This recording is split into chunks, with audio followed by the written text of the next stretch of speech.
PCC chief Govind Singh Dotasra press conference कर रहे हैं और आपसे थोड़ी देर में प्रेस कॉन्फ्रेंस की शुरुआत हो जाएगी।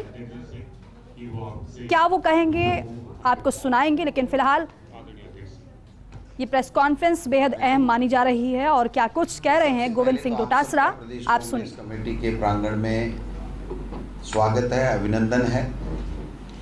आपको तकलीफ इसलिए दी गई है कि चंद कुछ दिनों से भारतीय जनता पार्टी के प्रदेश अध्यक्ष मंत्री गजेंद्र सिंह जी, राजेंद्र जी राठौड़, नेता प्रतिपक्ष किरोड़ी मीणा जी और अन्य भाजपा के बड़े नेता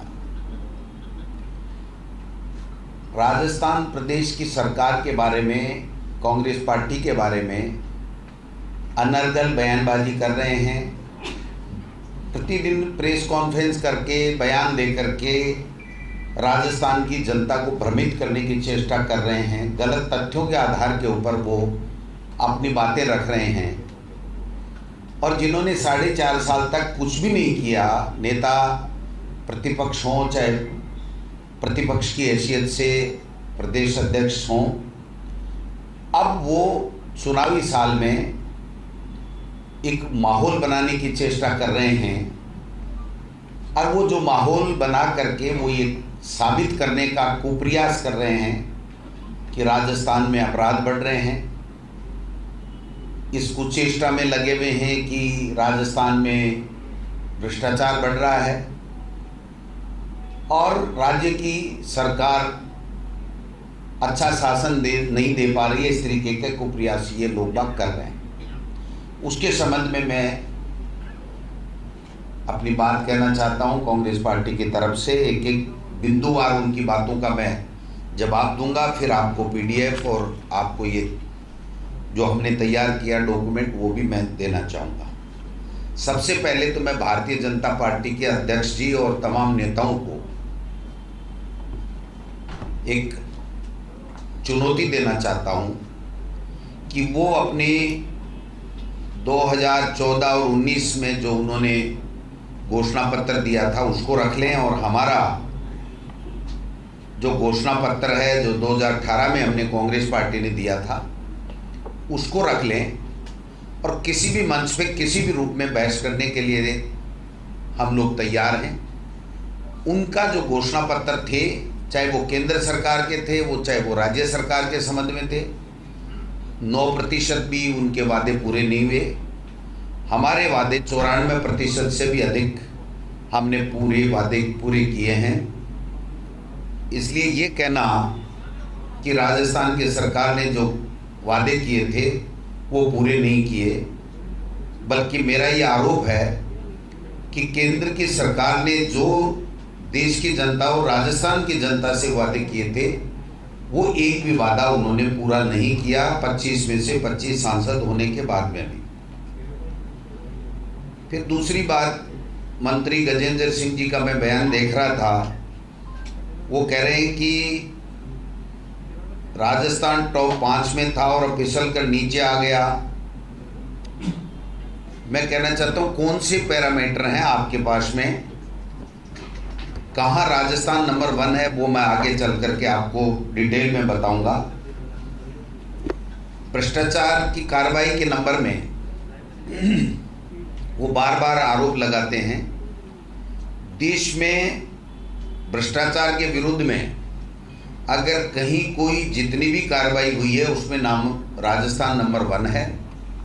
जितने भ्रष्टाचार के मामले हमने बनाए हैं और जितने बड़े बड़े ब्यूरोक्रेट्स को और लोक सेवकों को हमने पकड़ा है, उसमें मैं बताना चाहता हूं कि 2019 से 31 मई 2023 तक एसीबी ने 1935 कार्रवाई की।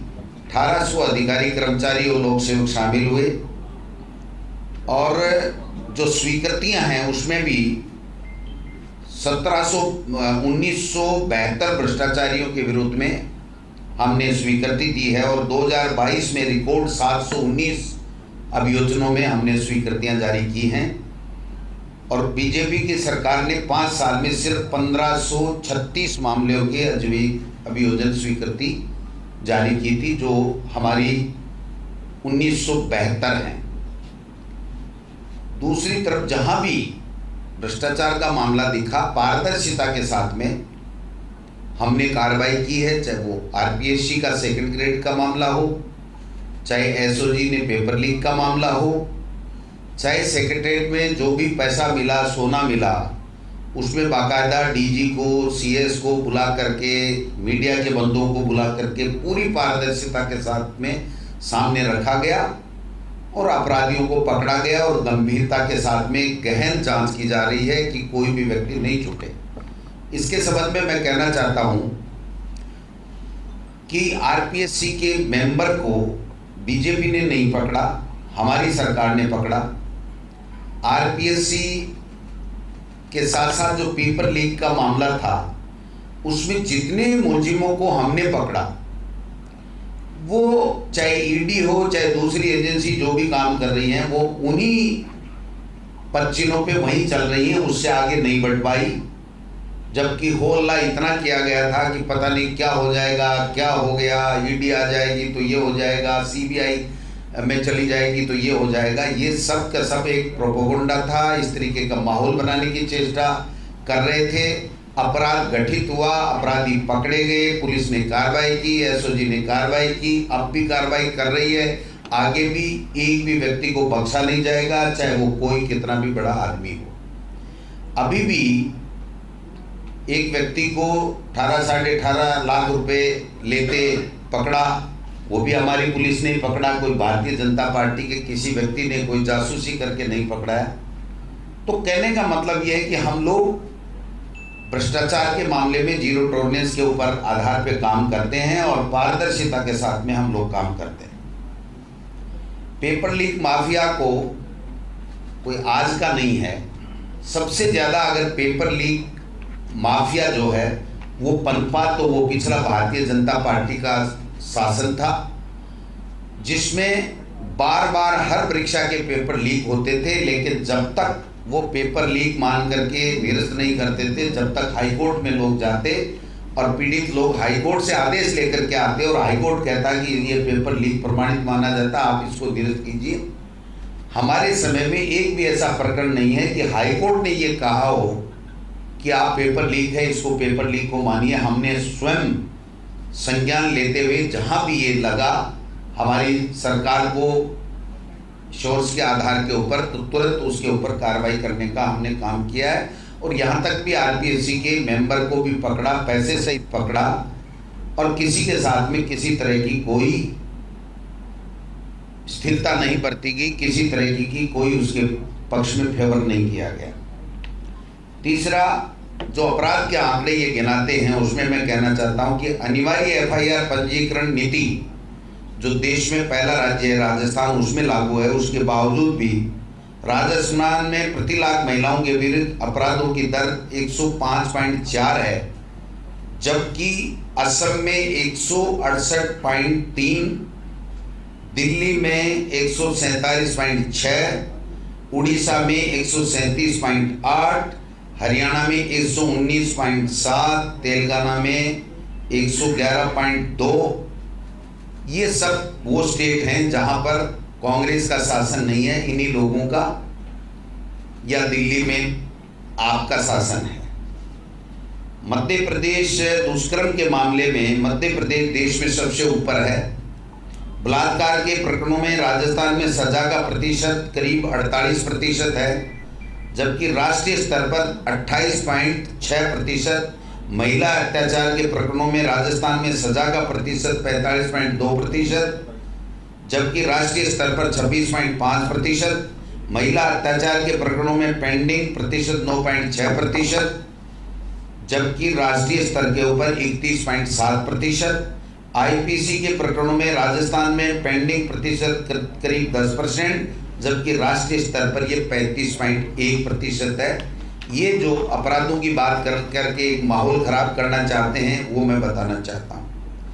पता नहीं कौन से आंकड़े इन भाजपा के नेताओं के पास में आते हैं, क्योंकि ये इनकी जो मूल पॉलिसी है आरएसएस के पाठशाला से निकलती है, एक झूठ को 100 दफा बोलो वो सच जैसी लगेगी और आपकी बात पे विश्वास कर लिया जाएगा। और आप जो मिशन लेकर के आए हैं कि ऐसा माहौल बना दो, एक परसेप्शन बना दो कि राजस्थान में ऐसा हो रहा है, राजस्थान में ठीक नहीं हो रहा, उस परसेप्शन में उसको मदद मिलेगी। लेकिन मैं कहना चाहता हूं कि सांप्रदायिक हिंसा की घटनाएं जो है वो बढ़ने की बातें कर रहे हैं, जबकि सही बात नहीं है। भाजपा सरकार के समय कभी जयपुर, कभी मालपुरा, कभी बारा में दंगे होते थे, कभी लिंचिंग, कभी जिंदा आदमी को काटकर आग से जलाने की घटनाएं भी राजस्थान में हुई हैं। पिछली सरकार की तुलना में आधी ही सांप्रदायिक घटनाएं नहीं होने दी गई, और जहां भी कोशिश की गई असामाजिक तत्वों के द्वारा तुरंत उसको रोक दिया गया। भाजपा के लोग जहां भी सांप्रदायिक माहौल बनता है, दंगे का माहौल बनता है, उसको उकसाने का काम करते हैं। कभी भी राजस्थान के हित में वो नहीं देखते। जबकि जोधपुर में जो घटनाएं उसमें स्वयं मंत्री गजेंद्र सिंह जी वहां सांप्रदायिक दंगा भड़काने के लिए हनुमान चालीसा के पाठ करो, रोड के बीच में बैठ जाते हैं। इस तरह की घटनाएं भी हमने देखी हैं। 2 करोड़ लोगों को प्रतिवर्ष नौकरी की बात करने वाले लोग आज उसका कोई जवाब नहीं दे रहे हैं। किसी तरह की नौकरी केंद्र की किसी भी उपक्रम में, किसी भी सरकार में, सेंट्रल गवर्नमेंट के द्वारा नहीं दी गई, जबकि हमारे द्वारा 2 लाख से ज़्यादा सरकारी नौकरियां दी गई, 1.25 लाख के लगभग चल रही हैं, और 10 लाख से ज़्यादा प्राइवेट सेक्टर में भी हमारे द्वारा रोजगार दिए गए हैं। मुख्यमंत्री युवा संबल योजना के तहत भी 1,96,843 युवा बेरोजगार जो है वो भत्ता प्राप्त कर रहे हैं। फरवरी 2019 से फरवरी 2023 तक कुल 6,22,043 पात्र अभ्यर्थियों को बेरोजगार भत्ता प्रदान किया गया है, जिन पर कुल 1927 करोड़ रुपए 1,927.90 करोड़ रुपए अब तक व्यय किया जा चुका है। जेजेएम के अंदर 20,000 के घोटाले के गलत आरोप लगा करके राजस्थान की छवि को बदनाम करना चाहते हैं। केंद्रीय मंत्री स्वयं जल संसाधन मंत्री होकर के और इस तरीके के भाजपा या केंद्रीय जल संसाधन मंत्री बेबुनियाद आरोप लगा करके राजस्थान की छवि को खराब करना चाहते हैं, जबकि उनको चाहिए था कि राजस्थान की भौगोलिक स्थिति और क्षेत्रफल को देखते हुए यहाँ पर पानी की हमेशा से कमी रही है, इसलिए उनको विशेष पैकेज देकर के 90-10 या 80-20 का रेशो करना चाहिए था, जो 50% किया गया, और उसमें भी शायद 45% ही किया गया। जो 10% पैसा जन सहयोग से लेना है वो हमारी सरकार दे रही है, ये नहीं दे पाए। और जेजेएम में इस तरीके के घोटाले के आरोप लगाने वाले लोग खुद केंद्र में सत्ता में बैठे हैं। अगर कोई घोटाला हुआ तो उन्होंने जांच क्यों नहीं कराई? केवल और केवल माहौल खराब करके लोगों को भ्रमित करने की चेष्टा कर रहे हैं। जिस प्रकार से जो केंद्रीय मंत्री के ऊपर आरोप लगे, पहले उनकी वॉइस जो आई और उसके आधार पे कोर्ट में जाना पड़ा, और फिर संजीवनी का मामला आया और कोर्ट में जाकर के दिल्ली में उनको हाई कोर्ट में जोधपुर से स्टे लेना पड़ा, तो ये शोभा नहीं देता है। ऐसे व्यक्तियों के आचरण वाले व्यक्ति भी अगर बेबुनियाद आरोप लगाएंगे तो वो केवल राजस्थान में माहौल गरमा करके, माहौल को खराब करके अपनी राजनीतिक रोटियां सेकने तक सीमित रहना चाहते हैं। जिम्मेदारी की बात वो लोग नहीं कर पा रहे हैं। मैं ये भी कहना चाहता हूं कि कर्ज माफी के मामले में माहौल बनाया जा रहा है। मैं आज भी मीडिया के माध्यम से स्पष्ट करना चाहता हूं कि जो 50,000 रुपए तक का स्टेट कोऑपरेटिव का कर्जा मुख्यमंत्री वसुंधरा राजे जी ने घोषणा की थी हमारे 3 दिन के कांग्रेस विधायक दल के धरने के बाद में, उसमें से 2,000 करोड़ रुपए दिए और 6,000 करोड़ रुपए हमको देने पड़े, और तमाम स्टेट कोऑपरेटिव के तमाम किसानों के समस्त कर्जे हमने 6,000 और 8,000 अलग से देकर के 14,000 करोड़ रुपए देकर के तमाम कर्जे माफ किए। जो नेशनलाइज कर्जे की बात, बार बार नेशनलाइज बैंकों के कर्जे की बात आ रही है, हमने चिट्ठियां लिखी, बार बार लिख रहे हैं, आज भी प्रेस के माध्यम से कह रहे हैं कि केंद्र में आपकी सरकार है। और मोदी जी ने इससे पहले वाले चुनाव में उत्तर प्रदेश में कहा था कि उत्तर प्रदेश में भाजपा का राज आ गया तो मैं किसान के कर्जे माफ करूंगा। और मनमोहन सिंह जी ने यूपीए सरकार के समय 72,000 करोड़ रुपए के कर्जे माफ करके ये दिखा दिया था कि किसान के हित में यूपीए सरकार है, आप नहीं हो।